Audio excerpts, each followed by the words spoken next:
Hello বন্ধুরা, তোমরা সবাই কেমন আছো? আশা করছি ভালো আছো। আমরাও ভালো আছি। দেখো সকাল সকাল পেঁয়াজ কাটতে বসে পড়েছি। এই দেখো কত খোসা, আর এ কটাই আছে, বাকি রয়েছে। তো দেখো সমস্তটা কাটা হয়ে গেছে, কিছু আছে। এই দেখো কত খোসা, অনেক খোসা হয়। আর এখানে অনেক কিলো পেঁয়াজ রয়েছে।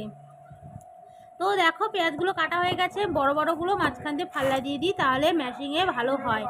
বড় বড়গুলো ম্যাশিংয়ে অসুবিধা হয়ে যায়, তার জন্য।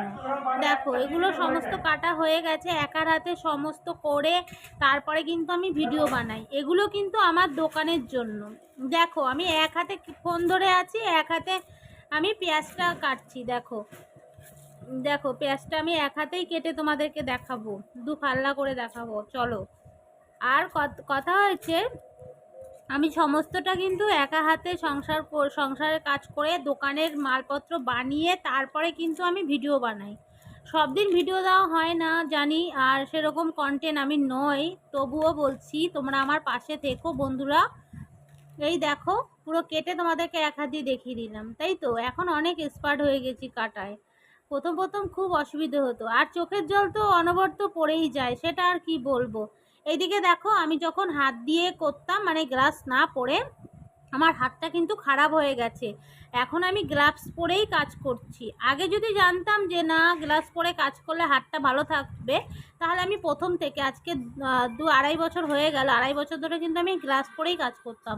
এদিকে দেখো আদাগুলো সমস্ত পরিষ্কার করে নেবে, তারপরে মেশিনে কুচিয়ে রেখে দেবো, যেহেতু মোমোতে তাড়াতাড়ি হেল্প হবে ওটা ওটা মানে মাখার সময়। এদিকে দেখো বাবা পেঁয়াজগুলো আমি কেটে দিয়েছি। বাবা বললাম দাও আমি ধুয়ে দিই, তো বাইরের কলে নিয়ে এসেছি ভালো করে ধোয়ার জন্য, যেহেতু অনেক নোংরা থাকে পেঁয়াজের মধ্যে। তো দেখো পেঁয়াজগুলো ধুয়ে নিচ্ছে, আর এইদিকে আমি বাসনপত্রগুলো সমস্ত দোকানের এগুলো আমি সমস্ত মেজে নেব। আর ঘরের খাবারটা মাজা হয়ে গেছে। আর এইদিকে দেখো ওর বাবা ধুক, ততক্ষণে আমি অন্য কাজটা সেরে নিই। এদিকে মিষ্টি সোনা ঘুম থেকে উঠে দেখো চশমা পরে ও দাঁড়িয়ে আছে। আমি বললাম কিরে মুখ ধুবি না, চল ব্রাশ করবি। ও বলছে না। তারপরে ও বাবার সাথে কত গল্প করছিল, হাই বলে দিল। তো চলো এবার সকালের টিফিনটাও তোমাদের দেখিয়ে দিই। এই দেখো মুসলি। তো এটা ভালো উচ্চারণও করতে পারছি না, যাই হোক এই খাবারটা অনেক দিন ধরেই বলছিলাম আনার জন্য। আর মিষ্টি সোনার বাবা কিন্তু যেটা বলি সেটাই আবদার পূরণ করে। এইদিকে ক্লাক্স আনা হয়েছিল, এটা কিন্তু মিষ্টি সোনার দুধ দিয়ে খায়। তো সকালে খায়, বিকেলেও খায়। তো এইদিকে দেখো আমরা সকালের টিফিনে এটাই করে নেব। অনেক দিন ধরে ইচ্ছে ছিল খাওয়ার। আর সকালের টিফিন কিন্তু আমি একদমই বানাতে পারি না, সময় পাই না। রুটি তরকারি বানাতে গেলে আরও টাইম লেগে যায়, তাহলে আমার টাইমের পর টাইম কাজ করতে হয়, তার জন্য। এদিকে দেখো এর মধ্যে গরম দুধটা দিয়ে দেবো, দিয়ে আমি আর মিষ্টি সোনা বাবা খেয়ে নেব। আর মিষ্টির জন্য তো ক্লাক্স রেখেছি, সেটা ওকে দেবো। দেখো সকালে টিফিন একটু ভারী কিছু না হলে কিন্তু হয় না। এদের সকালে টাইম পাই না কাজের জন্য, তার জন্য কিন্তু আমার গ্যাস হয়ে যায়।